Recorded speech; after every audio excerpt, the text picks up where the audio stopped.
এই যে কয়েন, এটা হচ্ছে একজন সেলিব্রিটি রিপন ভিডিও, সে পরকিয়া।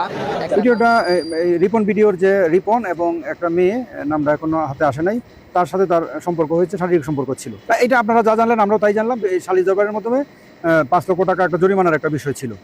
আমরা এটার সত্যতা উদ্ঘাটন করার চেষ্টা করতেছি। সবার সাথে কথা বলবো, কথা বলার পরে বিস্তারিত জানা যাবে।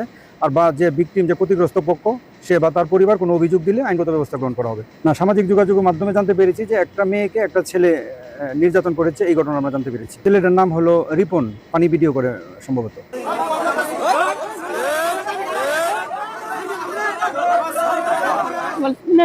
তারে বুঝাবুঝি হাসানো হচ্ছে, পরে জরিমানাও করছে। আর আমারে বলছে আমি 1 সপ্তাহের ভিতরে এনকে বিদায় দিতে। ঘটনাটা হেরা বলছে আমার স্বামী মেয়েটারে দর্শন করছে। আমি হেরা করছে আর হেকো করছেন, এই অতটুকু আমি কোথায় দরবার তো বলছে এই 5 লাখ টাকা দেওয়া লাগবো মেরে, আর আমরা ইন্তজাম গেল। এটা তো ভাই আমি বলতে পারি না। এটা আমি যেটা শুনছি, এই আইতাছে, আইলে বাদে মেয়েরা ডাক দিছে, মেয়েও বাইরেছে, বাইরে হাইরে ঘরে বালা বুড়া দিতেছে, ঘরে বলি কেলা